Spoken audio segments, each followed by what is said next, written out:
Ok, ok. Bueno, buenas tardes a todos. Es un gusto tenerlos aquí, recibirlos en esta primera sesión abierta del Journal Club de Variantes Genéticas organizado por Omics y la Universidad Nacional Pedro Ruiz Gallo. Quien habla es Alexis Murillo, coordinador de actividades académicas dentro de IMUCA, del Grupo de Investigación en Inmunología y Cáncer, dentro de Omics. Y quería agradecer a todos por estar aquí, por darse un tiempo de compartir un poquito de ciencia, discutir algunos resultados de este paper que ha sido seleccionado por el mentor de esta sesión, el doctor Jorge Cachay. Siempre agradeciendo al equipo de Omics, agradeciendo a los patrocinadores y a todos los que están detrás de esta organización, también del mismo lado a la licenciada Ruth Vara y a todo su equipo como parte de la Universidad Nacional Pedro Ruiz Gallo. Entonces, para compartir hoy, tenemos a los expositores Aldo Quispe, Alison Adriansen y Lorena Coronel, quienes van a presentar, o mejor dicho, y van a comentar posteriormente sobre este paper que ha sido seleccionado por Jorge Cachay, a quien voy a pasar a presentar a continuación. Un momento. ¿Podrías cambiar el slide?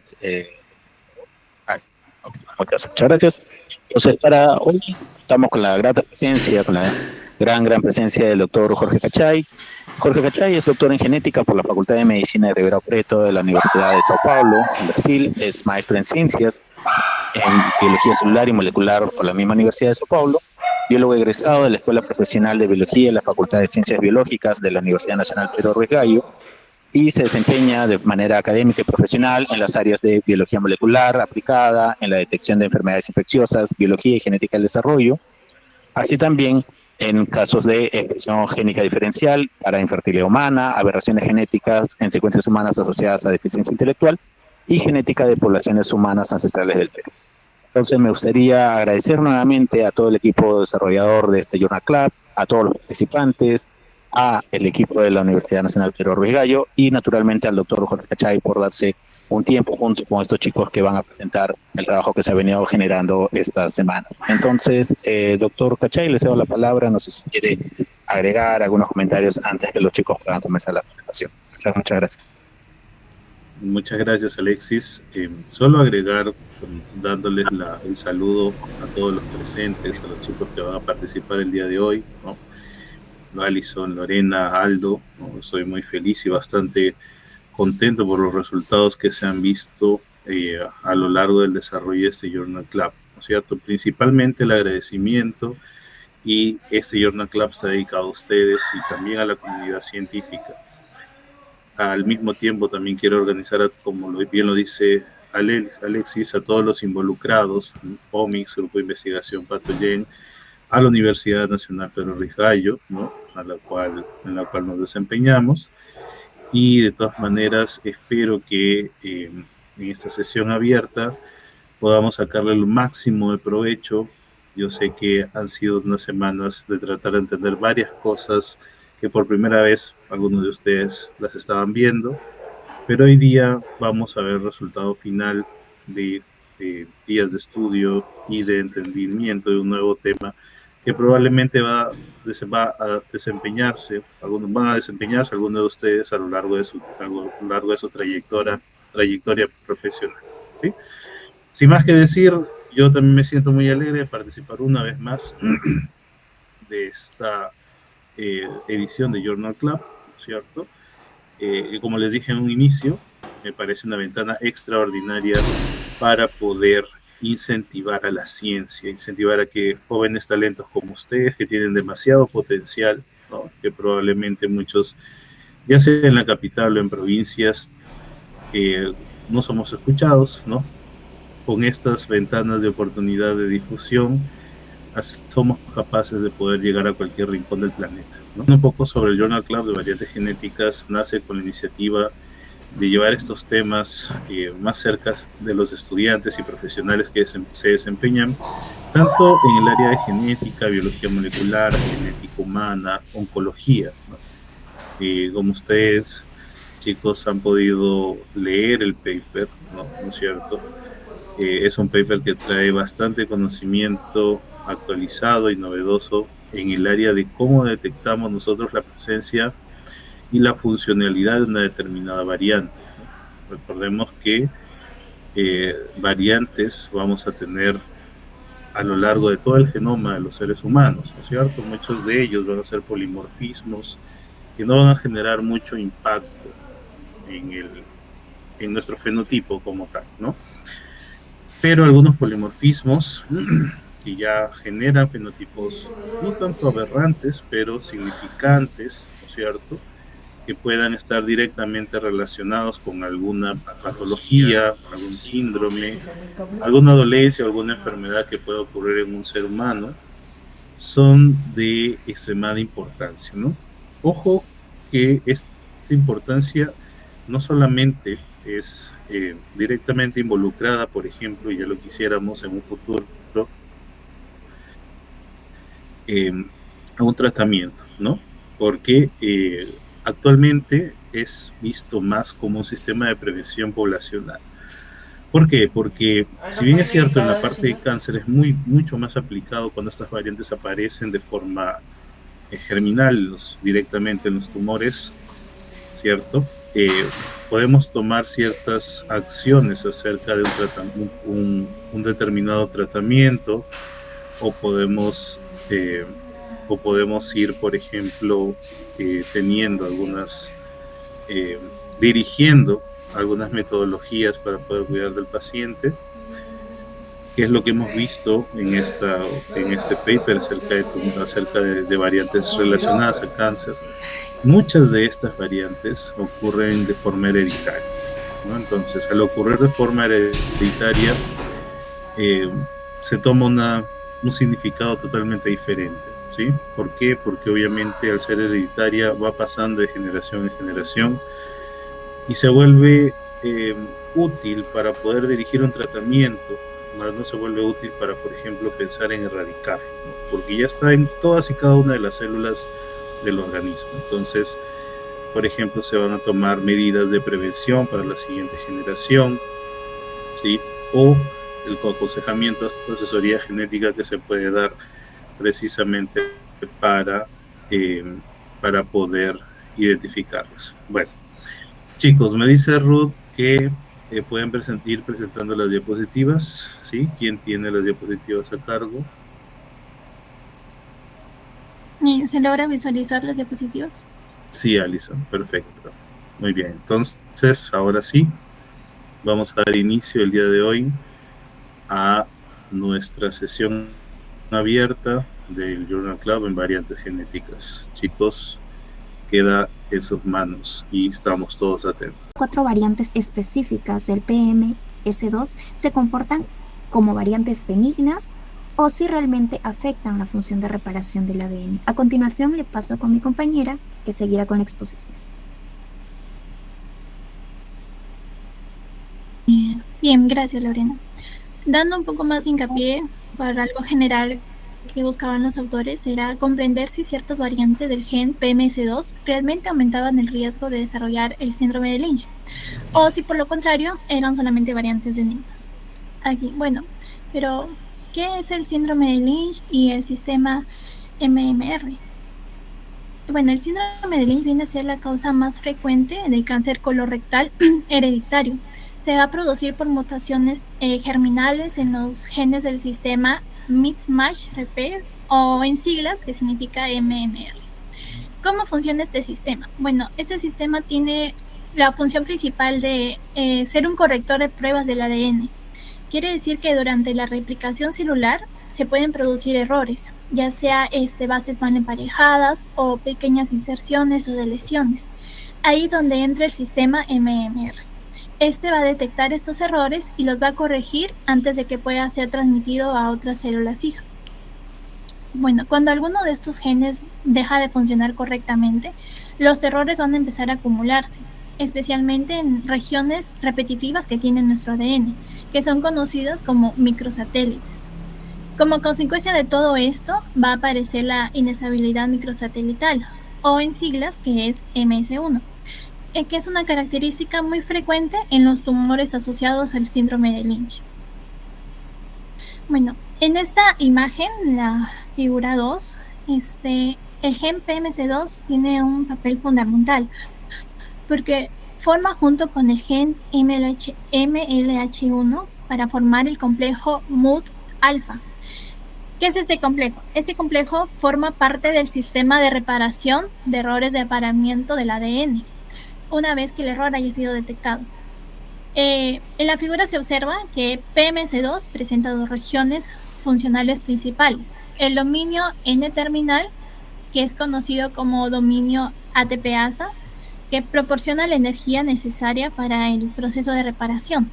Y también hay otro dominio, el C-terminal, que este va a contener la actividad endonucleasa responsable de realizar el corte del ADN dañado.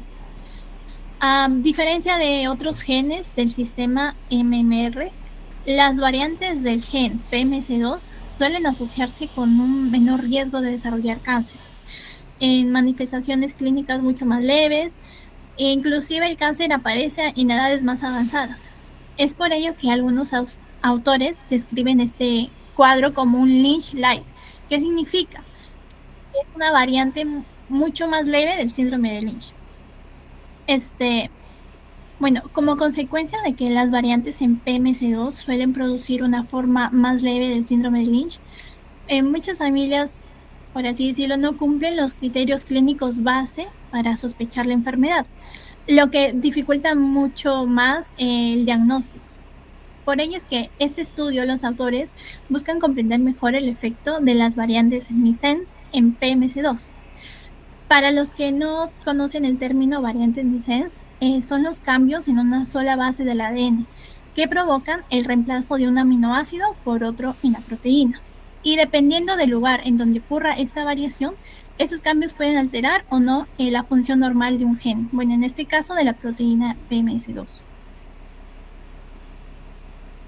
Bueno, aquí la pregunta, ¿por qué las BUS en PMS2 presentan un problema? Para añadir un poquito más de contexto, ¿qué significa BUS?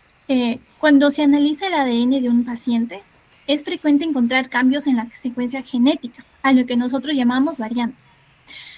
Algunas de estas variantes ya se conocen y se sabe que son patogénicas, es decir, que van a aumentar el riesgo de desarrollar una enfermedad, mientras que otras son benignas y no tienen ningún efecto sobre la salud. Sin embargo, aquí es donde aparece el BUS. Es como un tercer grupo, las variantes de significado incierto, en las que todavía no es posible determinar si realmente causan una enfermedad o si corresponden simplemente a una variación normal de la población. Y esta incertidumbre va a presentar un problema clínico, ya que no se puede diagnosticar con seguridad si el riesgo de cáncer, ni tomar decisiones sobre el manejo también de los pacientes o de sus familiares en el caso de la herencia. En esta situación es especialmente compleja en el gen PMS2 porque las personas portadoras de estas variantes patogénicas suelen presentar un fenotipo mucho más leve, con una menor penetrancia y un inicio más tardío del cáncer, lo que va a dificultar reconocer un patrón claro.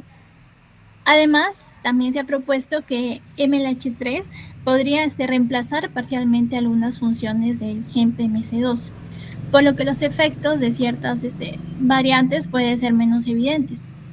Por otro lado, también el PMS2 es uno de los genes con mayor cantidad de variantes de significado incierto, BUS, lo que hace que muchas de ellas aún no puedan clasificarse con certeza como benignas o patogénicas. Esta clasificación se da en base de datos internacionales conocidas como ClinVar y LOG, que van a recopilar y clasificar estas variantes genéticas descritas en pacientes. Y otro aspecto importante es la historia familiar.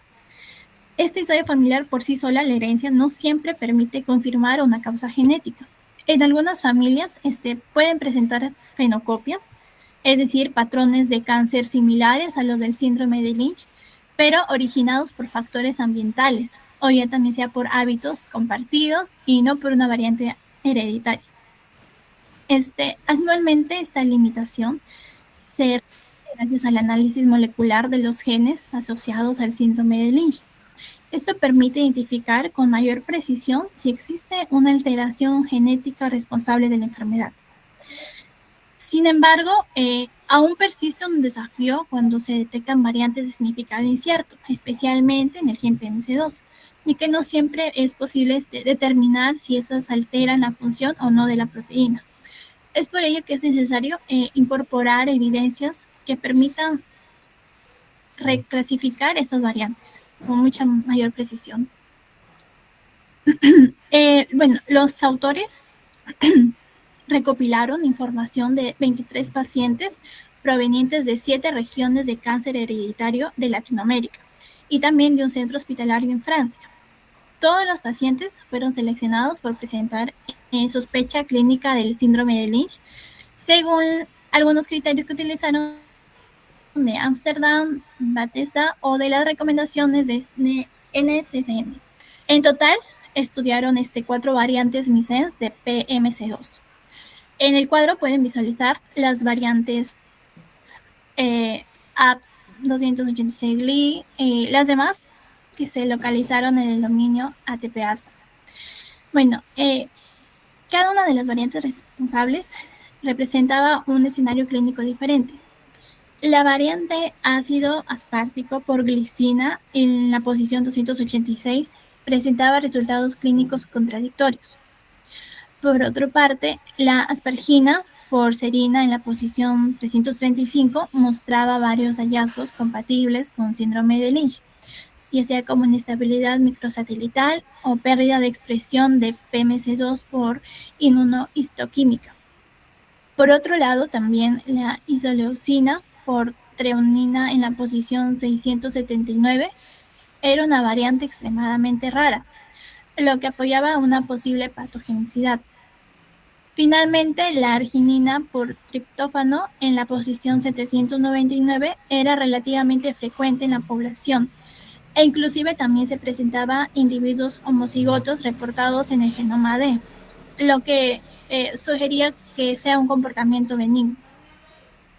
Aquí es importante destacar que los autores no seleccionaron esas variantes al azar, sino que cada una representa un escenario distinto de interpretación clínica, permitiendo evaluar si estos ensayos eran funcionales o capaces de diferenciar estas variantes con comportamientos diferentes. Bueno, el objetivo y diseño general del estudio. Su objetivo general de los autores viene a ser evaluar el significado clínico y funcional de estas 4 variantes missense de PMC2, clasificadas actualmente como BUS, integrando datos clínicos, ensayos funcionales y análisis de conservación y estructura, para poder así clasificar su impacto patogénico y apoyar decisiones futuras diagnósticas en síndrome de Lynch.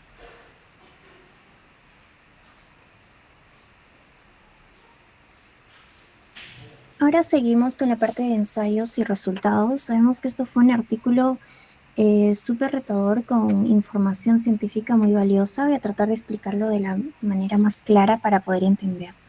Pasa a la siguiente. Aquí la primera pregunta es, ¿estas variantes son demasiado frecuentes como para ser patogénica? Por eso empezamos con la frecuencia poblacional y criterios de ACMG. Para esto, los autores usaron GenomeAD, que es una base de datos poblacional. Si una variante causa una enfermedad hereditaria como Lynch, se esperaría que sea rara. Entonces, si aparece con mucha frecuencia en población general, eso ya orienta hacia una benignidad. En esta diapositiva aparecen los criterios, ¿no? BA1 es una evidencia fuerte de benignidad porque la variante es demasiado frecuente. BS1 también apoya la benignidad, pero con menor fuerza que la anterior. Y PM2 supporting, pues indica que la variante es muy rara. Eso puede ser compatible con patogenicidad, aunque no basta para confirmarlo. Por eso se realizó diversos ensayos más. Si miramos la tabla, el ácido aspartico cambiado por glicina en la posición 286 recibe BC1. También en el caso de asparagina cambiada por serina en la posición 335 recibe BC1.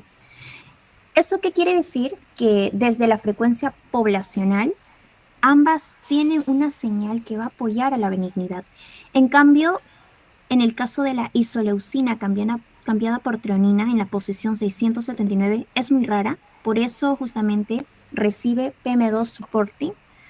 Aquí no podemos decir automáticamente que sea patogénica, pero sí necesita una evaluación funcional.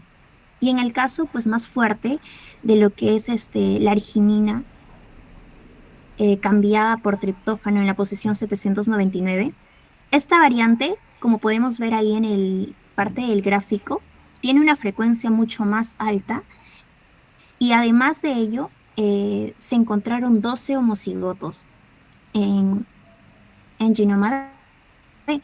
Entonces, esto es clave porque si una variante en PMS2 fuera severamente dañina en 2 copias, entonces esperaríamos un cuadro grave. Entonces, encontrar homocigotos en población general hace muy poco probable que arginina 779 sea severamente patogénica. Puedes pasar a la siguiente. Pasa a la siguiente, por favor. Ahora la pregunta cambia. ¿Estas variantes solo cambian un aminoácido o también alteran el procesamiento del ARN?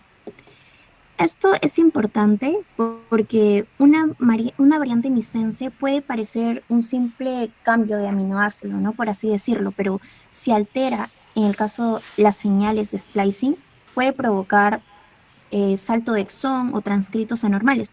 Entonces, antes de poder interpretar el efecto en la proteína, primero hay que descartar que el problema venga desde el ARN. A la izquierda podemos ver el diseño experimental, ¿no? Primero se hicieron las predicciones in silico, luego usaron un sistema de minigen, colocaron el exón de interés en un vector, introdujeron la variante, transfectaron células GELA, extrajeron ARN e hicieron pues la PCR. Ahora miramos en la figura a la parte derecha, ¿no? Que también está presente en este paper, que son las bandas, ¿no? La comparación importante es justamente el wild type versus cada variante. Si la variante es un patrón diferente de bandas, ¿no? Pero lo que podemos observar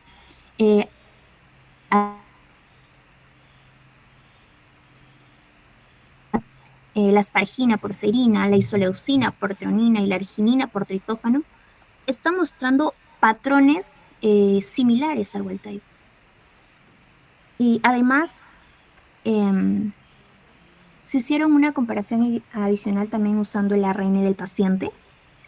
Y ahí también se observó un splicing normal, ¿no? El análisis de expresión alelo específico también dio una razón, ¿no? G sobre A, que es cercana a 1.12, que esto es un indicador que nos da a conocer una expresión balanceada de ambos alelos. Entonces, ¿cuál sería el resultado de ello? Que ninguna de las 4 variantes alteró el splicing, ¿no? Entonces, eso nos permite pasar al siguiente nivel si el ARN está bien, ¿no? Entonces, el posible efecto debe estar en la proteína, ya sea en su estabilidad o también en su función. Pasa a la siguiente diapositiva, por favor. Estabilidad proteica y Western blot. Aquí la pregunta es, ¿la proteína PMS2 se produce y se mantiene estable? Entonces, el Western blot lo que nos permite es ver la cantidad, ¿no?, de la proteína detectable. Entonces, si una variante altera el plegamiento del PMS2 o su interacción, en este caso con el MLH1, la proteína puede volverse inestable y también puede degradarse. En la imagen, eso se vería como una banda más débil, ¿no? En la figura de la derecha, arriba vemos justamente las bandas, ¿no?, del PMS2, del MLH1 y también pues de beta-actina. PMS2, como sabemos, es la proteína principal. MLH1 se revisa porque PMS2 trabaja formando justamente un complejo con MLH1 y beta-actina pues sirve como un control de carga. Lo que debemos mirar es la banda del PMAC2, ácido aspartico por glicina,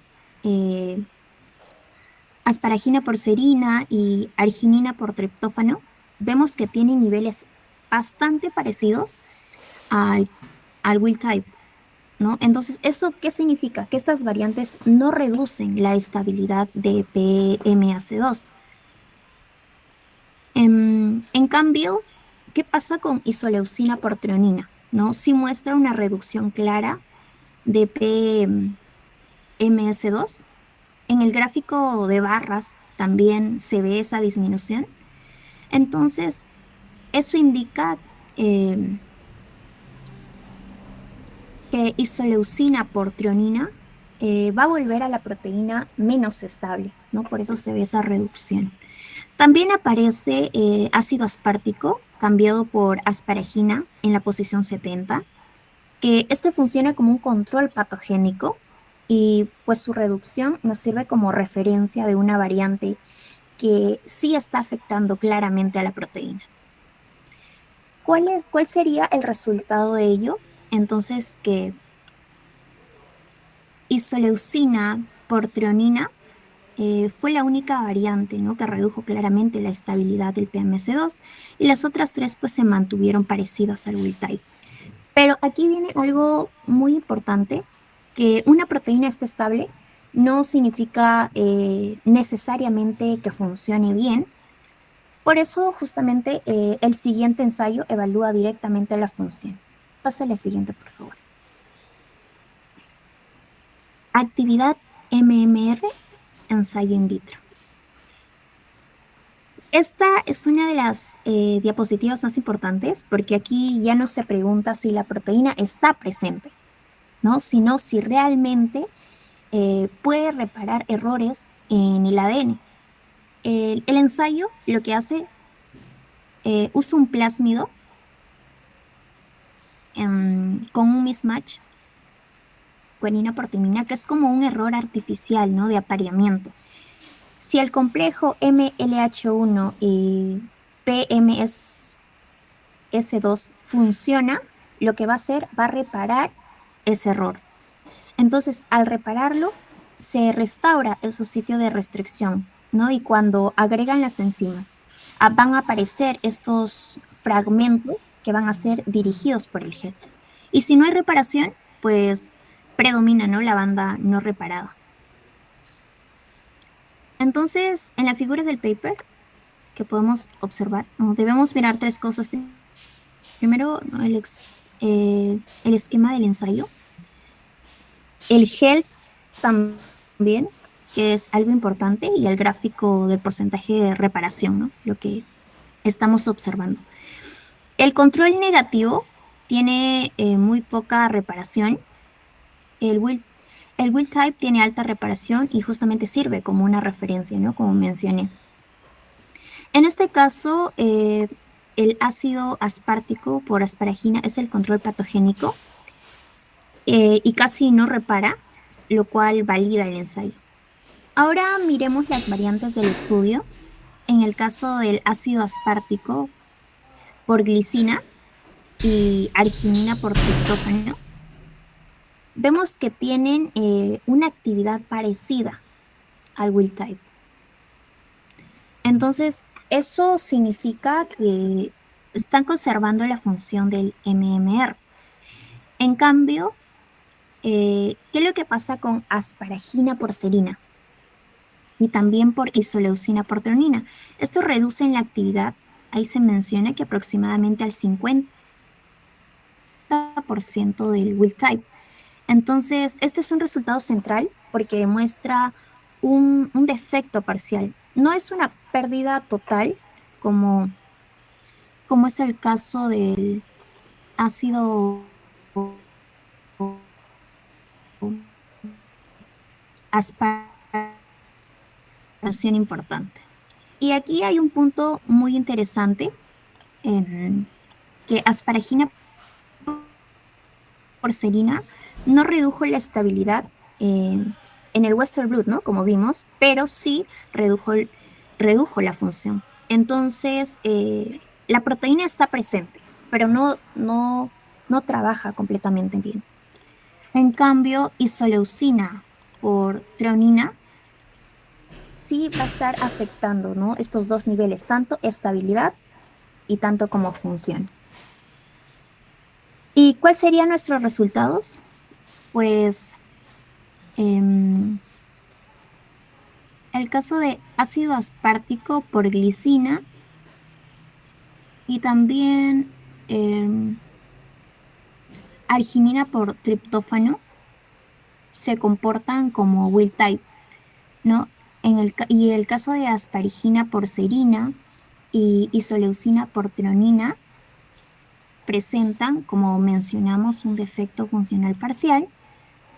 Y además de ello, el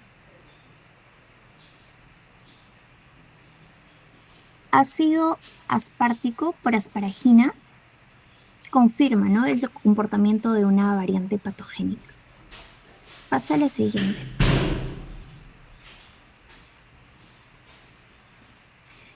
Finalmente, aquí los autores usaron construct para poder responder algo sumamente importante, que es por qué algunas variantes afectan la función y otras variantes no afectan, ¿no? Sabemos que construct combina lo que es conservación evolutiva y también la estructura 3D. Esto es útil porque PMS2 no trabaja sola, ¿no? PMS2 funciona junto con MLH1, como mencioné, en un complejo. Entonces, una variante puede parecer poco relevante si se analiza de una manera aislada, ¿no? Pero puede ser importante si esto afecta una interfaz de dimerización o una red de interacciones, como se pueden observar. En la figura central, lo que nosotros observamos, esta estructura del complejo, ¿no?, que mencioné, y también la ubicación de las variantes. Ácido aspartico por glicina está en una zona superficial del dominio N-terminal. Estructuralmente parece un poquito más tolerable y eso coincide con los experimentos que mencionamos anteriormente, ¿no? No alteró el splicing, estabilidad ni tampoco actividad. Arginina por triptófano también parece tolerable dentro del dominio C-terminal. Mantiene estabilidad y función también parecidas al wild type. En cambio, ¿qué es lo que pasa con asparagina por serina? Asparagina por serina vemos que está participando, ¿no?, en una red de interacciones polares conservadas, y esto es importante para la dimerización de N-terminal, ¿no?, que es dependiente, ¿no?, del ATP. Entonces, al cambiar a serina, lo que se va a hacer, se va a perder contactos clave. Por eso la proteína puede estar presente, pero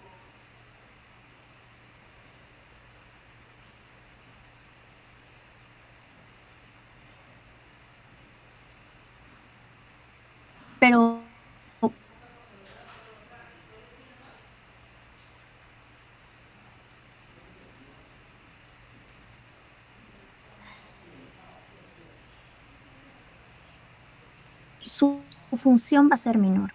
Esa interacción. Explicar por qué la estabilidad de PMS2 y también bajar la actividad del MMR1, ¿no? ¿Y cuál es nuestro resultado de ello? El resultado analizado es que construct no va a reemplazar los ensayos funcionales, pero justamente va a ayudar a explicar molecularmente los resultados. Y justamente, ¿cuál de estas variantes puede afectar estas regiones importantes? Le paso a mi compañero que va a dar el análisis.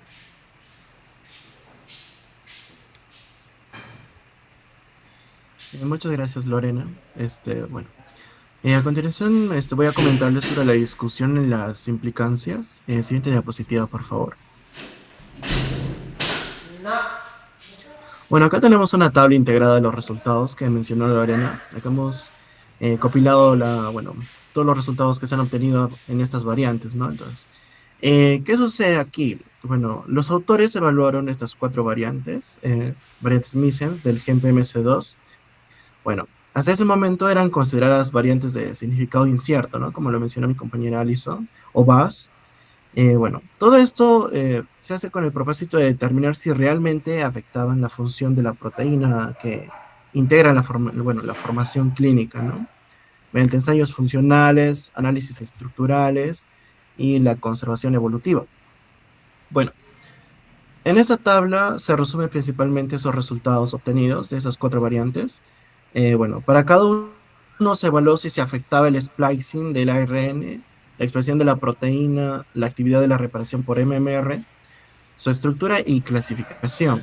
Bueno, la primera variante que tenemos es la del ácido aspartico en la posición 286, sustituida por la glicina. Bueno, esta no presenta alteraciones en ninguno de los análisis. La expresión y actividad de reparación fueron normales. El análisis estructural indica que no ha afectado a la dimerización, por ello fue clasificado como benigno. En la segunda variante tenemos a la asparagina en la posición 335, sustituida por la serina. Esta mantiene una expresión normal de la proteína, pero reduce aproximadamente el 50% de la actividad de reparación del MMR. Bueno, en el análisis estructural este muestra que este residuo es importante para la dimerización del dominio N-terminal. Aunque presenta un defecto funcional, aún se clasifica como una variante de significado incierto. Bueno, BUS, ¿no? Bueno, la tercera variante que tenemos es la isoleucina en la expresión 679. La proteonina. Esta presenta una disminución cercana al 50%. Bueno, tanto en la expresión de lo que es la proteína como en su actividad de reparación.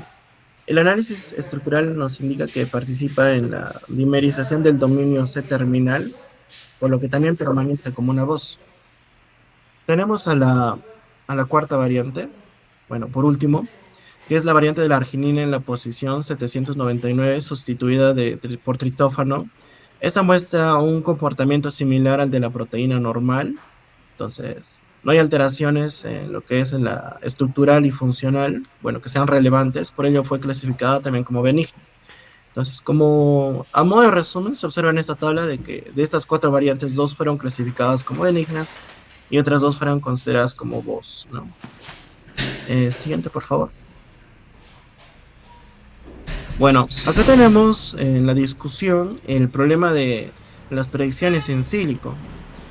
Los autores, bueno, compararon los resultados experimentales con las predicciones realizadas mediante las herramientas bioinformáticas, bueno, en especial lo que, bueno, específicamente, ¿no? En especial la MAP y la AlphaMissense. Que, bueno, ellos encontraron una contradicción muy importante respecto a las variantes del ácido aspartico en la posición 286, sustituido por glicina, y de la arginina en la posición 799, sustituido por triptófano. Estas experimentalmente han demostrado ser benignas, pero fueron predichas por los programas como las más patogénicas. En cambio, las variantes de asparagina en la posición de 335, sustituida por serina, y de isoleucina en la posición 679, sustituida por treonina, que estas representaban un defecto funcional real. Entonces, las clasificó con severidad menor. Entonces, ¿por qué ocurre esto, no? ¿Por qué las clasifica algunas como las más patogénicas y otras con de severidad menor cuando no es así? Bueno, lo que los autores comentan es de que ocurre porque estas herramientas analizan principalmente la estructura del gen PMS2 de una manera aislada y no consideran lo que es la interacción con la MLH1 que comentó Lorena.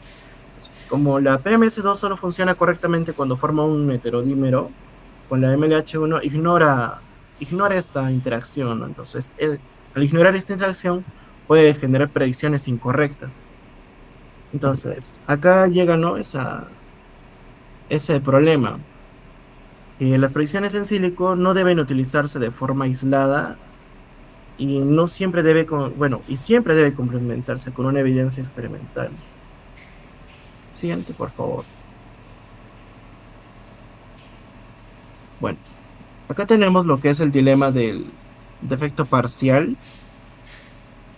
La variante de la asparagina en la posición 335 que es sustituida por la serina, y bueno, de la isoleucina en la posición 679, sustituida por la treonina.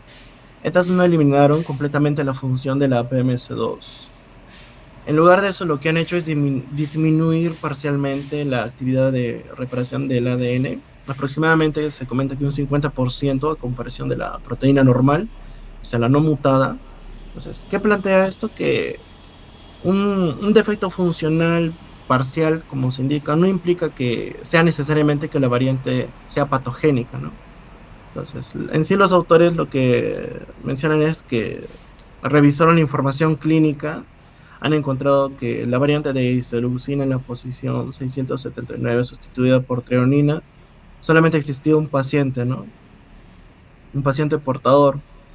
En el caso de la variante de la asparagina en la posición 335 sustituida por la serina, se identificaron más pacientes, algunos presentaban otras mutaciones adicionales, y bueno, entonces estas permitían poder explicar el desarrollo del cáncer. Por ello, proponen una hipótesis que es bien posible fenotipo que denominan el Lynch ultralight, o sea, el Lynch ultraligero, es decir, una forma más leve del síndrome de Lynch, con un riesgo menor, bueno, los portadores, ¿no? A diferencia de los que tienen la enfermedad claramente patogénica. Bueno, algo más que se menciona es que podría existir una compensación parcial por parte de la proteína, la MLH3. Eran que hasta el momento no existe una evidencia que confirme ello, ¿no? Entonces faltaría observar eso, una parte más bioquímica. Entonces, es necesario que se realice unas evidencias con más cohortes más grandes y un seguimiento clínico prolongado, bueno, para reclasificar estas variantes, ¿no? Siguiente, por favor.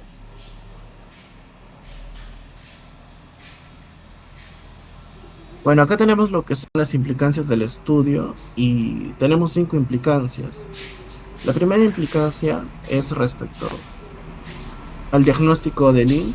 Bueno, una variante benigna clasificada correctamente libera a un paciente de un seguimiento innecesario, no invasivo. Entonces, una búsqueda con evidencia funcional puede justificar una vigilancia más cuidadosa, incluso unos tratamientos.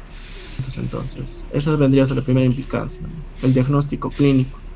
Como segunda implicancia tenemos el asesoramiento genético, que como, bueno, se puede realizar un pedigrí, ¿no? Entonces, en estas mutaciones, los familiares portadores de esas variantes no necesitarían ciertos tipos de intervenciones, ¿no? Como colonoscopías.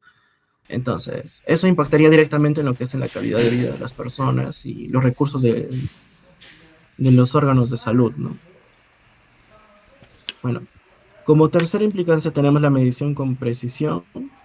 Se combinarían los 3 ejes que se mencionó para poder hallar una intervención, ¿no? Entonces, va a haber una interpretación más precisa, gracia estructural, ¿no? Entonces, y justamente vamos al punto 4, la cuarta implicancia, que es el construct, que es la herramienta bioinformática que se utilizó, ¿no? Para poder observar las proteínas. Entonces, esto también interactuaría en lo que es la evidencia estructural.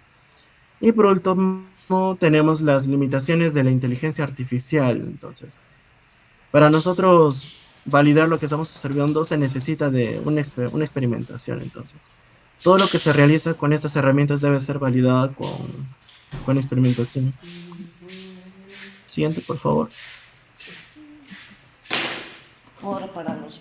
Y por último tenemos las conclusiones.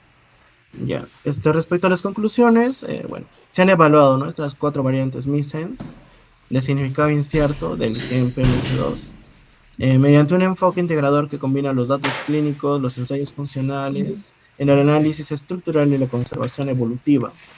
Entonces tenemos ahí al ácido aspartico en la posición 286, sustituida por la glicina, y tenemos a la arginina en la posición 799, sustituida por el triptófano. Estas conservaron una función similar a la proteína común no mutada, por lo que evidencia que es, bueno, evidencia, ¿no? Que tiene una clasificación benigna. Y tenemos a la, perdón, a la asparragina en la posición 335 sustituida por la serina y la isoleucina en la ubicación 679 sustituida por el triptófano. Estas presentan una disminución parcial de la actividad de reparación, que es la MMR. Entonces, eso atribuye, ¿no? Atribuida a las alteraciones de la dimerización y estabilidad de la proteína PMS2. Entonces, para estas dos últimas variantes, la evidencia no ha sido necesaria para poder clasificarlas como patogénicas, entonces siguen permaneciendo como BUS. Bueno, eso sería todo. Muchas gracias por escuchar. Si tienen alguna pregunta, pueden realizarla.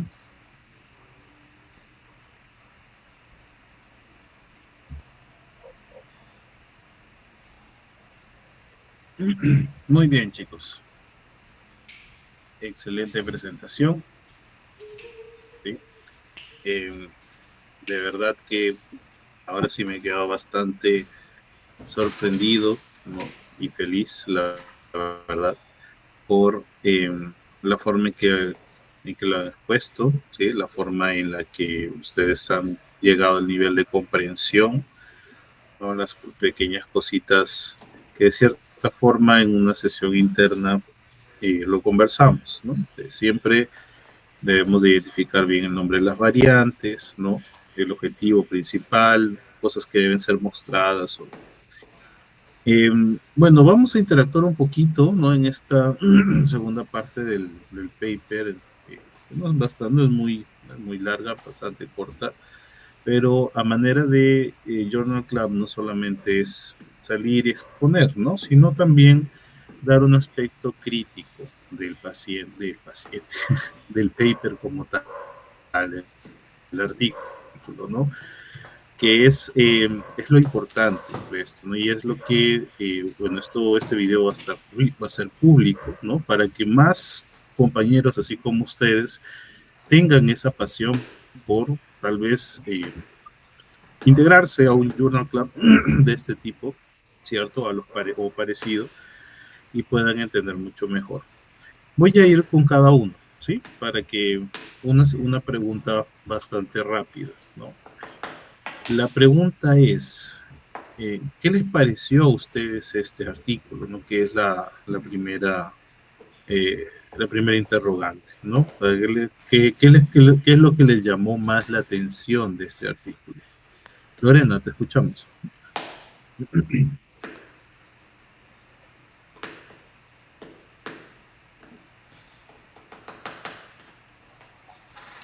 Hola. Bueno, a nosotros nos pareció un artículo bastante interesante, bastante útil, ¿no? Sobre todo, principalmente porque aborda un problema muy real, como mencioné, de la genética clínica. Entonces, ¿qué se puede hacer con esto de las variantes de significado incierto? ¿No? Porque muchas veces se identifica una variante en un paciente, pero no se sabe si realmente esto aumenta el riesgo del cáncer o si es o si es un cambio benigno, ¿no? Por así decirlo. Entonces, para mí, lo que me pareció más valioso del artículo es que no se queda solo en una predicción, ¿no? Bioinformática, por así decirlo, sino es como un complemento, ¿no? Y integra a su vez varios tipos de capas de evidencia, ¿no? Como mencioné, parte de la frecuencia poblacional, el splicing, ¿no? La estabilidad proteica, actividad MRL, la actividad estructural, ¿no? Dando unos resultados más confiables y que pueden servir de mucho para los profesionales, ¿no? de la salud, y así mejorar de una manera mucho más correcta la predicción de diversos tipos de enfermedades, el estudio, el análisis, entre otros. Excelente, Lorena. Y es cierto, ¿no? Porque, por ejemplo, son datos muy importantes que de cierta forma deberían estar, por ejemplo, ayudaría bastante si estuvieran disponibles para todos los profesionales de la salud de nuestro sistema de salud peruano, ¿no? Que de cierta forma a veces no tienen esta información, y se los digo de primera mano, ¿no? Muchos profesionales de la salud que están inmersos en el área de oncología no tienen esta información o no la entienden, ¿no? Entonces, todavía piensan que posiblemente sea algo mágico, algo que no se puede entender, que puede estar causando el desarrollo del cáncer de ese paciente, ¿cierto? Excelente, Lorena.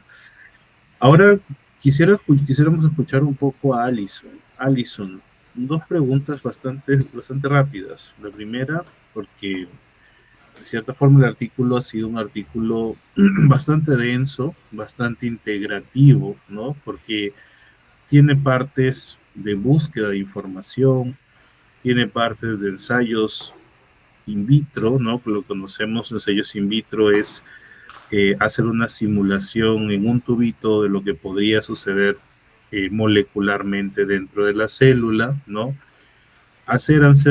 Tiene ensayos funcionales en los cuales se hace ya una simulación in vivo dentro de una célula, pero en un ambiente totalmente controlado. Y obviamente tiene la parte real, que es la identificación de las variantes en la población, ¿no es cierto? Alison, este artículo en relación a tu formación, ¿no? En relación a tu formación profesional, ¿cómo crees o qué nos puedes decir acerca de cómo puede ayudarte? O de repente tal vez es una información tan nueva que crees que no te puede ayudar, o tal vez posiblemente algo que va a revolucionar tu forma de ver el camino de tu formación. ¿Qué nos puedes decir al respecto? Bueno, en lo personal este artículo mencionó varias cosas que como estudiante aún estoy aprendiendo, pero me llama mucho la atención de las variantes genéticas que se producen en este gen, que, o sea, como en las variantes BUS, que no se sabe si realmente pueden ser benignas o patogénicas, y es por ello que me llama mucho la atención cómo es diferentes ensayos que hacen los autores para poder comprobar y ayudar a clasificar ya como benignas o patogénicas a estas variantes para poder ayudar a estas personas que tienen esta alteración o propensas a tener esa alteración. Eso es lo que creo yo que es un aporte muy importante que están haciendo en este estudio. Excelente, Alison. Sí, eso es cierto, ¿no? Porque, como lo dije, como lo estábamos comentando, la cantidad de experimentos que se hacen en este solo artículo para identificar o clasificar realmente un tipo de variante son muchas, ¿no? Ensayos funcionales, ensayos in vitro, ensayo poblacional, ensayo genético. Hay algunas cosas que sí ya vamos a pasar a hablar un poquito sobre eso, que son las deficiencias del artículo, pero sin embargo es mucha información, ¿no es cierto? Y esto nos conlleva a entender que las variantes genéticas no solamente son algo o son tomadas como un cambio en la estructura o en la secuencia del ADN, ¿no? Sino que su implicancia viene desde un punto de vista netamente molecular en la secuencia, ¿no? Y que puede cambiar todo proceso de mecanismos moleculares adyacentes que se pueden desencadenar, que se puede resultar en un fenotipo, en una enfermedad, ¿no? En alguna síndrome que es visible, ¿no? Entonces, sí, eso es lo maravilloso de este tipo de artículos, ¿no? Vamos a escuchar ahora a Aldo, ¿no? Aldo ya es un poquito más, ya que te escuché que hablaste un poco más acerca de los resultados, ¿cierto? Vamos a hacer un poco que va a ser la parte crítica. Aldo, yo sé que has leído el artículo es súper interesante, ¿no? Has entendido los resultados, pero nada es perfecto, ¿no? Nada es completo. Si bien es cierto, todos los que hacemos investigación o trabajamos en cualquier rama, ojo, cualquier área, en cualquier rama, en cualquier disciplina, el conocimiento, tratamos de tener siempre, de realizar siempre una investigación completa, integrativa, holística. Siempre hay algo que criticar, ¿no? Dentro de lo que has leído, Aldo, ¿qué fue o cuál crees tú que fue el punto más débil que tuvo nuestro artículo el día de hoy? No para la exposición de ustedes, no quizás para la dificultad, sino ¿qué crees que los autores de repente pueden haber obviado? ¿Qué crees que los autores pueden haber hecho de más? O tal vez qué es lo que les faltó, ¿no? ¿Qué sientes tú que tal vez se pudo explorar más dentro del artículo?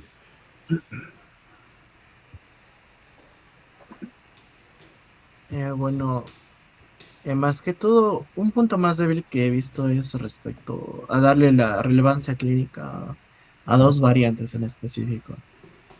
Una era de la asparagina que se intercambiaba por la serina y la otra que era la isoleucina que se cambiaba con el triptófano, ¿no? Entonces, a esos dos los vi un poco débil respecto también que no había mucha cantidad de información de los pacientes. En una de las variantes solo había un paciente, ¿no? A diferencia de otro que tenía 9, entonces eso como que puede aumentar un poco el sesgo de ese tipo de trabajos, ¿no? Que sea una escasez de la información. Eh, Algo también que he visto es principalmente respecto a, bueno, algo que puedo dar crédito principalmente es también que han utilizado las herramientas bioinformáticas, pero no solo se han quedado ahí, ¿no? Sino que también lo han comparado experimentalmente. Más que todo sería eso. Exacto, ¿no? Ese es realmente uno de los puntos más débiles del artículo, ¿cierto? Porque hay bastante datos de bioinformática, ¿no es cierto? Y también hay datos funcionales, hay datos in vitro, pero como les dije tal vez al comienzo del artículo, pudo verse cuando la primera reunión que tuvimos, yo les dije, ¿no? En la primera presentación, desde mi punto de vista, para un grupo tan grande y una revista tan importante como es la European Journal of Human Genetics,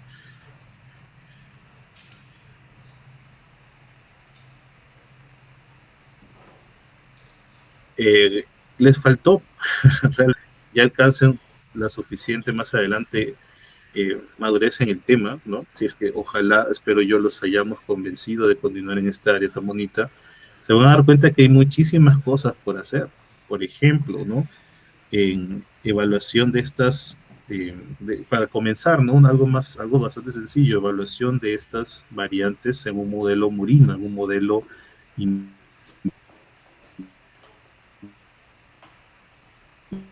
vivo, viendo ya el espacio controlado de las células, tal vez nos podría dar una visión más clara, funcional y orgánica de cómo puede estar desenvolviéndose o desarrollándose este tipo de variante.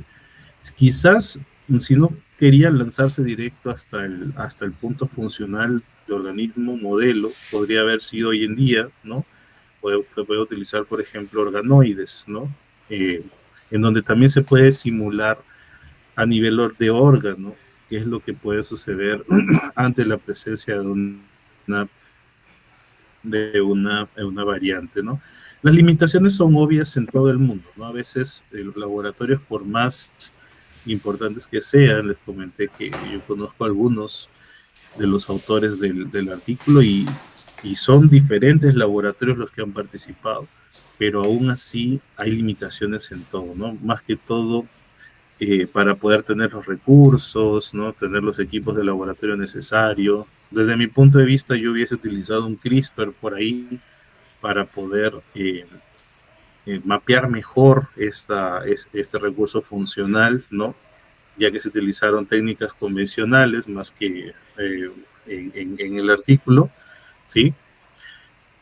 Para, por ejemplo, ver interacción también, si esta región BUS realmente está funcionando dentro del exón como una región codificadora, porque, ojo, también podemos encontrar dentro de las regiones codificadoras regiones regulatorias, ¿no?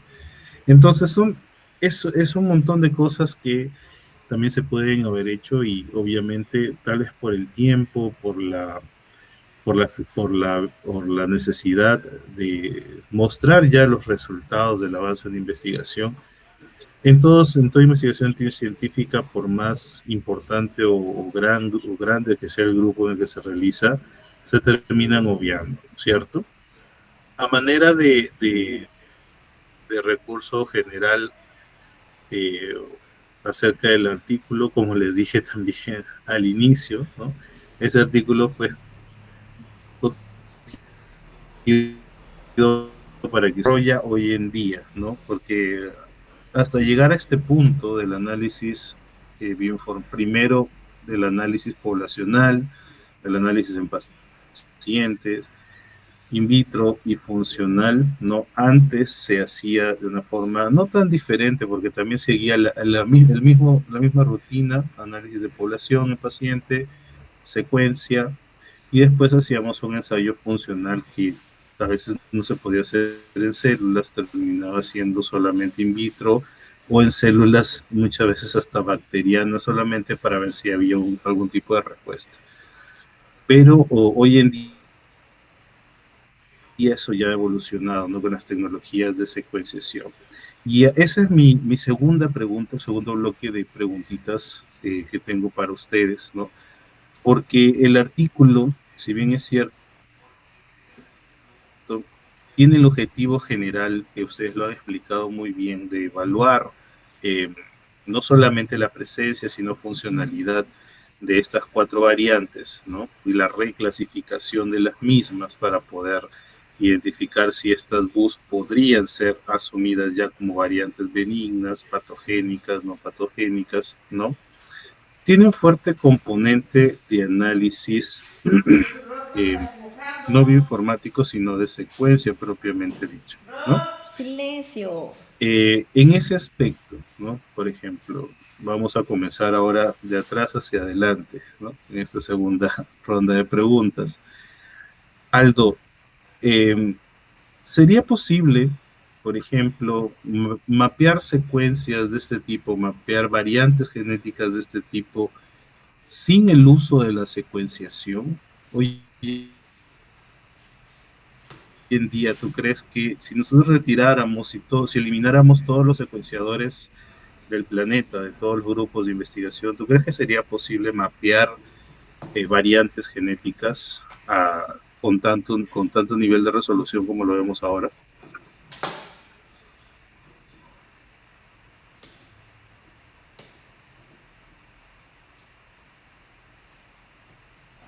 Bueno, para poder mapear estas variantes, yo tengo conocimiento que se utiliza, bueno, para conocer la secuencia del ADN se utiliza usualmente el Sanger o el NGC. Bueno, yo creo que sin estas, bueno, secuenciadores, yo creo que no podría ser dable, ¿no? Ya que solo podría detectarse variantes ya conocidas, pero no descubrir nuevas, por así decirlo.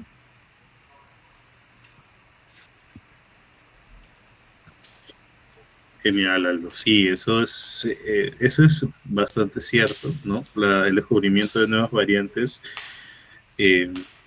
antes era bastante limitado. Nos ayuda mucho el tener los genomas de referencia, por ejemplo, el genoma de referencia humano para este tipo de trabajos es primordial, ¿no? Porque en ese caso las células, ya sean cancerosas, ¿no? O células normales, siguen siendo células humanas. Entonces, el genoma de referencia en realidad siempre va a ser el mismo, ¿no? Hoy en día. Ahora, con tal precisión como detectamos ahora y al mismo tiempo con bastante cobertura, que sería la palabra correcta, ¿no es cierto? De varias variantes al mismo tiempo no es posible, ¿no es cierto? Lo que sí es posible, chicos, ¿no? Para que lo tengan claro, porque justo les digo siempre a mis alumnos, en el caso de ustedes hay una pequeña brecha, ¿no? De casi 40 años de investigación.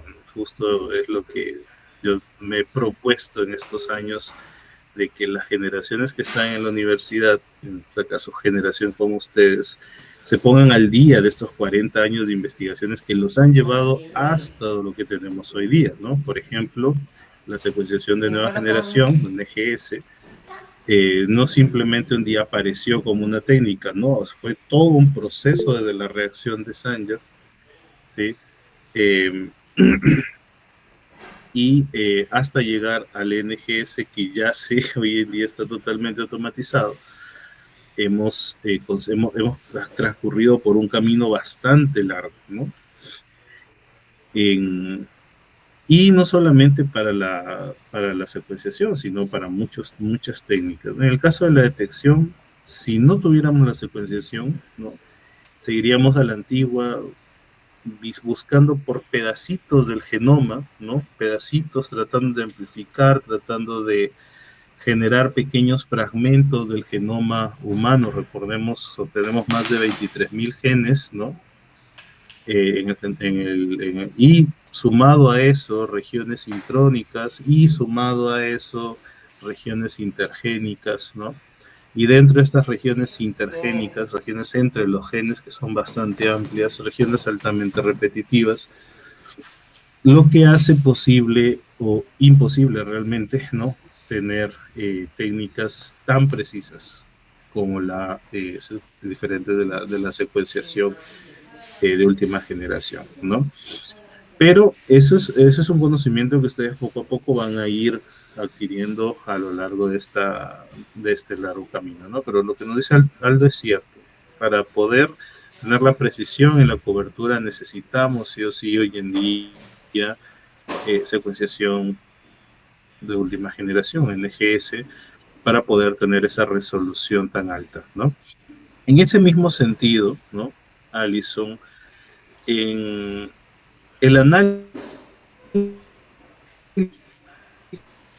ya es un análisis altamente complejo, ¿no? Hoy en día ya no es escribir solamente, yo les digo por experiencia, ¿no? Hace 15 años atrás, ¿no?, uno escribía una línea de código y basta con que apareciera unas líneas y un gráfico XY, ¿no?, unos puntitos, y uno era feliz, ¿no? Decía, wow, generé un gráfico en base a los datos que podía tener. Hoy en día ya no, eso no es para nada suficiente. Pero, Alison, ¿cómo crees tú, ¿no?, que ya estamos entrando, o ya hemos entrado, ya estamos recorriendo la era de la inteligencia artificial, ¿no? ¿Cómo crees tú que queda el perfil, o cómo crees que queda la participación de los investigadores, ¿no?, con respecto al análisis de las variantes, ¿no? Porque hasta cierto tiempo nosotros teníamos que clasificarlas de acuerdo a nuestro conocimiento. Hoy en día, de repente muchos lo hacen, colocan a un prompt de inteligencia artificial para escanear o leer todos los resultados y obtener así cuál podría ser las conclusiones. Pero ¿dónde queda entonces la participación hoy en día con respecto al análisis de variantes, al análisis de la genética humana, del investigador propiamente dicho, en esta nueva era de la IA?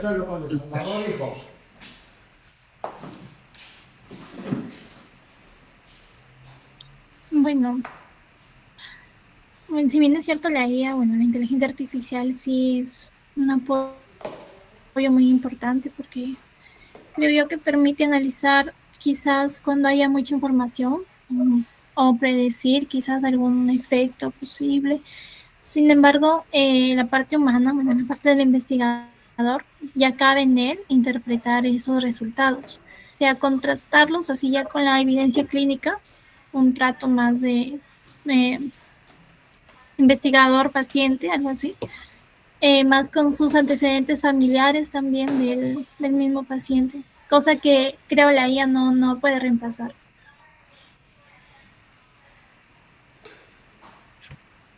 Genial, Alison. Sí, eso es cierto, ¿no? Si bien es cierto, la inteligencia artificial ha llegado para poder darnos un apoyo bastante significativo en muchos trabajos, ¿no? automatizar muchas operaciones que antes demorábamos días, semanas, meses en poder procesar. Hoy en día lo podemos tener en una hora, un par de horas, ya totalmente listos, ¿no? Yo les digo también por experiencia, ¿no? Llama mucho la atención cómo antes yo podía sentarme, escribir, hacer un script en R y me demoraba una semana hasta generar un gráfico, ¿no? Pero hoy en día basta con que le digas a cualquier IA, ¿no? No una específica, que te escriba un script en R y en cuestión de segundos te lo da, ¿no? Pero, y te da el análisis y te da todo lo que quieras, ¿no? Todo lo que le pidas, perdón, pero siempre va a estar el factor humano involucrado, ¿no? Y principalmente en este tipo de trabajos, que es el trabajo de no correlacionar, ojo, no lo tomes solamente como correlacionar. A veces hablamos de variantes genéticas solo con correlación a lo que pueda aparecer en las personas, sino que va mucho más allá, ¿no? Va mucho más allá que la inteligencia artificial aún, por lo que hemos podido detectar ciertas personas que hemos tratado de hacer esa búsqueda, aún no consigue atar caos, ¿no? Y termina muchas veces, como lo decimos de forma común, termina patinando, ¿no? en el resultado, ¿no? Un resultado bastante claro, ¿no? Por ejemplo, en la que todavía no es suficiente para la inteligencia artificial es la cuestión de las síndromes y el cáncer, ¿no? Síndromes genéticas y el cáncer. ¿Por qué? Porque la inteligencia artificial no tiene, por ejemplo, en sus bases de datos todas las historias clínicas de todos los pacientes que han pasado por todos los consultorios de genética médica, de oncología, ¿no? En los diferentes hospitales a nivel mundial. ¿Por qué? Porque no todas esas historias están digitales, ¿no? Va a haber un punto de repente en el futuro, no sé si estaremos realmente en ese planeta todavía, ¿no? En esta vida, pero va a haber un punto en la historia, ¿no? Que probablemente sí, todas las historias médicas a nivel mundial sean 100% digitales, ¿no? Pero por ahora, pacientes que todavía están vivos, vamos a imaginar pacientes de 30 años para arriba, todavía tienen historias clínicas netamente físicas, ¿no? Entonces, esas historias clínicas son las que la IA todavía no tiene acceso, ¿no? Y muchas veces los investigadores sí tienen acceso a esas historias clínicas que están, hay que desempolvarlas, hay que ir a buscarlas al archivo, hay que leerlas y hay que procesar esa información para poderla entender. Y no, como les digo, no solamente por el análisis de correlación, sino también para hacer una evaluación integrada de todos los datos que puedan existir, ¿cierto? En ese sentido, ¿no? También acerca del análisis propiamente de los datos, Lorena has hecho una explicación bastante interesante, como te lo dije desde un inicio, de los ensayos funcionales, ¿no? Me he quedado bastante satisfecho porque tu forma clara de explicarlos, ¿no? Tanto la parte poblacional como la parte del ensayo in vitro y funcional, fueron bastante adaptadas en este caso al modelo del Journal Club, de tal forma que las personas que nos escuchen puedan entender de lo que estamos hablando, ¿no? En ese sentido, ¿por qué crees tú, ¿no?, que estos ensayos funcionales, ojo, esos ensayos funcionales in vitro, pese a que tienen una validez científica total, ¿no?, porque son totalmente válidos, si no, no los haríamos. ¿Por qué pese a esto crees tú que muchas veces no llegamos a una conclusión definitiva, que es como cierra nuestro paper, ¿no es cierto? Todos ya hemos leído la conclusión de nuestro paper. Nuestro paper, pese a que muestra una gran cantidad de datos, muestra un maravilloso recorrido acerca de la evaluación, diagnóstico, evaluación, análisis de las variantes, nos dice al final, bueno, tengo 4 variantes BUS, de las cuales 2 puedo clasificar y 2 no tengo la suficiente información para poderlas clasificar. ¿Por qué entonces, Lorena, estos test, estos análisis, estos ensayos no nos pueden dar el 100% que necesitamos de confianza para decir, mira, esta variante le va a causar cáncer al paciente, o puede ser actuada directamente, o puede ser motivo para determinar un tratamiento específico? ¿Qué nos puedes decir acerca de eso?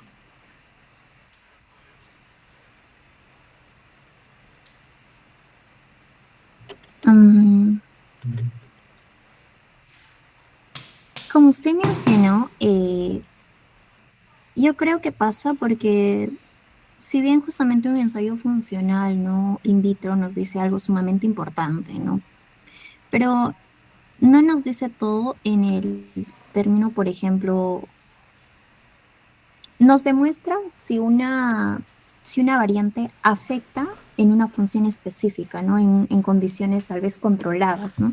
Por ejemplo, en nuestro paper, ¿no? En el análisis de nuestro paper, ¿no? Si el PMS2 reparaba menos ADN o si la proteína estaba menos estable, ¿no?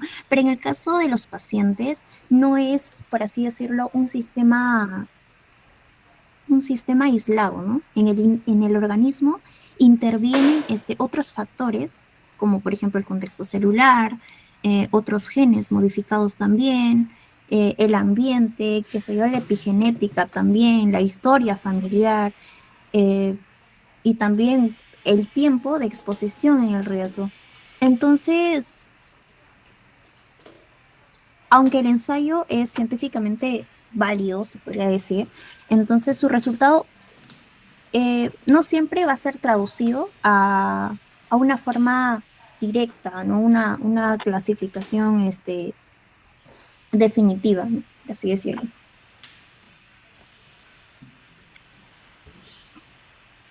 Exacto, Lorena. Inclusive porque aunque sea, inclusive porque esos ensayos son totalmente validados, ¿no? O sea, no es que simplemente un día un investigador se le ocurra, voy a hacer esto para ver si funciona. No, eso lo hacíamos en los años 1900 y bolita allá atrás, ¿no? Pero hoy en día ya no. Hoy día ya tienen que ser ensayos totalmente validados, por ejemplo, como les digo, para publicar en una revista como esta, ¿no? Eh, no solamente publicas con una cosa que es bien simple, ¿no? O bastante, o que te lo inventaste, o que te lo sacaste de la mano del sombrero de un mago, ¿no? Es algo que tienes que hacerlo, ¿no? Yo tengo la experiencia de publicar en esa revista y yo recuerdo mucho de que me pidieron muchísimas cosas, ¿no? Después del primer cerrar tu idea, y ellos te ayudan inclusive a entender que estos datos que tú estás generando, que tú estás mostrando, no pueden ser tomados de lleno hacia la realidad de las personas humanas, ¿no? ¿Por qué? Porque la tecnología nos limita 100%. ¿Cómo sería la única forma de asociarla 100%, ¿no? Que no lo podemos hacer, es éticamente incorrecto? Sería, como lo podemos decir así de forma común, ¿no? Analizar al individuo como tal, pero el individuo no puede ser analizado como tal. No es un animal de experimentación, no es un modelo de experimentación, no podemos experimentar con él. Entonces lo que tenemos que llevar es lo más cercano, ¿no? O lo más próximo a lo que pueda estar sucediendo dentro del individuo, ¿no?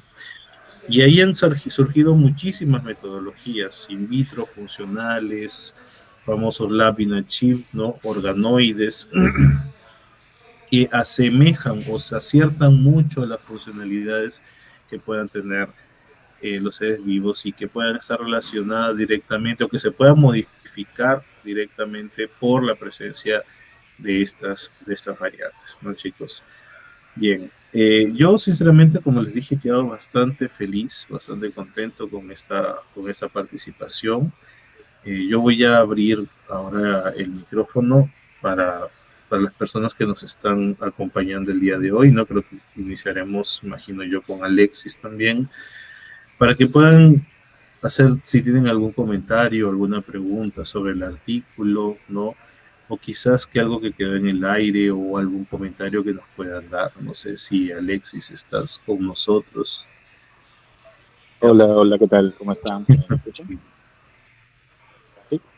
Sí, Alex. No, gracias Jorge, gracias chicos. En principio, felicitarlos por el magnífico trabajo. Me parece que también voy a aunarme a las palabras iniciales de Jorge. Me parece que la presentación ha evolucionado muy, muy bien, que varios puntos también siento que han quedado fijados, más claros, ¿no? Hace un ratito invité también al público a que pueda comentar, a que pueda agregar algunas preguntas si tienen alguna curiosidad adicional. En el caso particular, ¿no? No sé si ustedes, ya pensando un poco más en la aplicación, ¿no? De lo que esto podría significar, por ejemplo, en una cuestión de carrera, investigación, ¿no? ¿Ustedes creen o hasta qué punto creen que estas investigaciones podrían hacerse en Perú o en su entorno cercano? ¿Qué tanto creen o en qué punto estamos? ¿Cuánto nos falta para llegar a hacer algo así?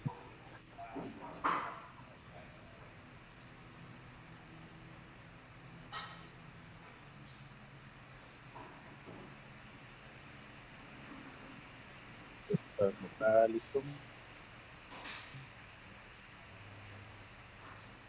Bueno, en Perú creo que existen algunos desafíos, eh, ya que a veces el estudio de investigadores como que no se respalda más por los equipos quizás, lo que conlleva los experimentos. Quizás aquí no hay esas herramientas para poder realizar esos estudios. Bueno, esa es mi opinión, no sé si estaría equivocado o no.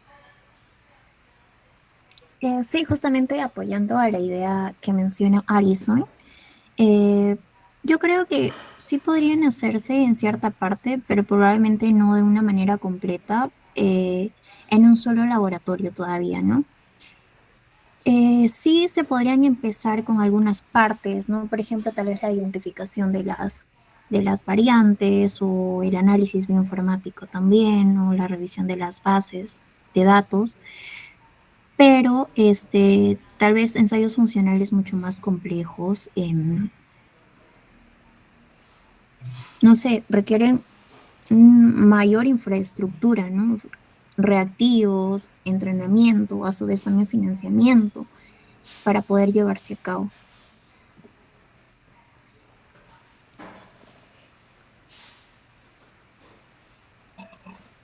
Gracias a Luzán Lorena. ¿Y Aldo tiene algún comentario también? O, bueno, en realidad es una pregunta abierta, ¿no? Me gustaría que el público también opine, ¿no? ¿Qué es lo que Bueno, por mi parte yo también coincido con lo que menciona Alison y Lorena. Hay algunas cosas que se pueden hacer, pero de una forma parcial, no totalmente, ¿no? Quizás ahí estamos un poco retrasados, ¿no? Entonces sería muy bueno de que nosotros mismos incluso aprendamos de estas cosas, ¿no? Es importante porque nos permite avanzar científicamente en estos aspectos. Entonces,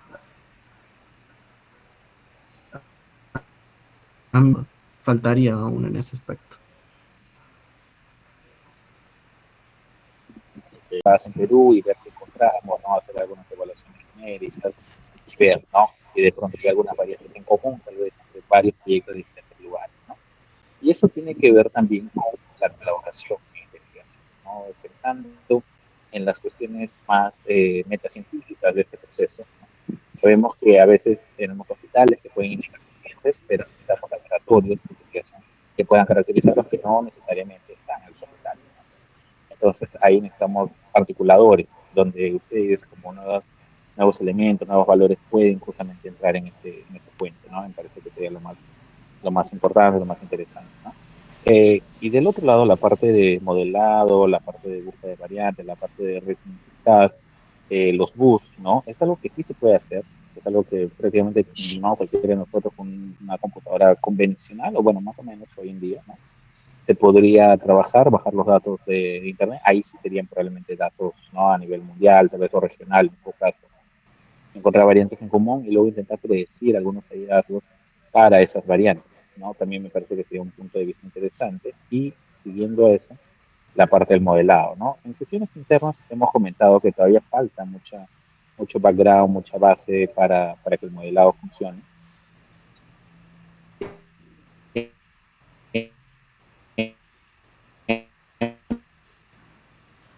Sin embargo, es algo que, como todas las otras fases, ¿no?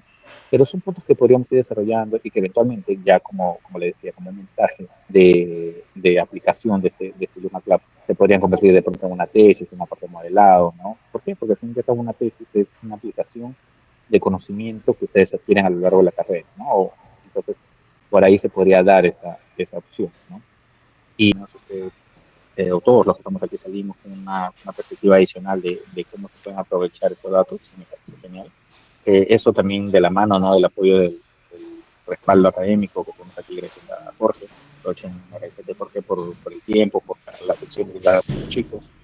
Y nada, no también aprovechar agradecer a Ruth por la disponibilidad, al equipo de Oro Gallo y a todos ustedes también por estar aquí. Entonces, no sé si hay más preguntas o más comentarios, algo más que quieran agregar. O ustedes, chicos, que están presentando, Aldo, Alison, Lorena, algún mensaje final que les gustaría transmitir, ¿no? A los chicos que nos escuchan.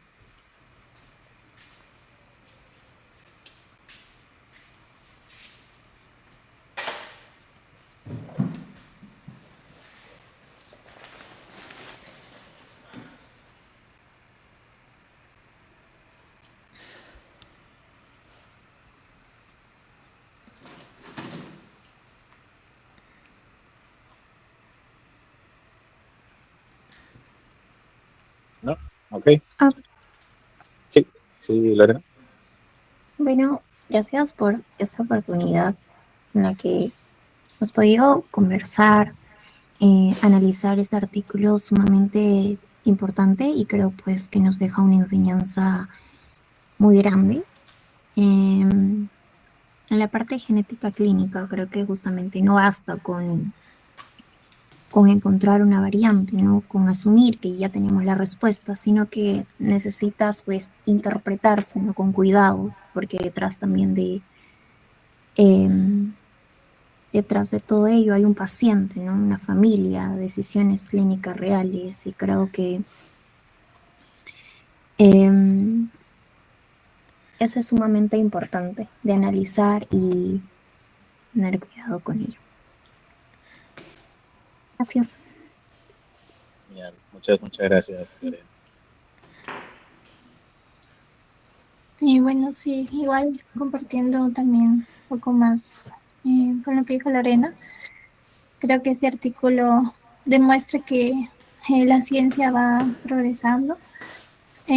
Muchas veces hay preguntas que quizá no se responden del todo, pero estos avances sí con un futuro se pueden complementar con otros estudios y así poder descubrir más sobre mundo de genética y ayudar a estos pacientes que por estas variaciones pueden causar enfermedades.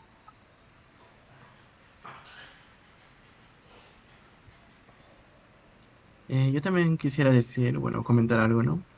Bueno, más que todo agradecer que su presencia siempre toma tiempo, ¿no? Estar acá.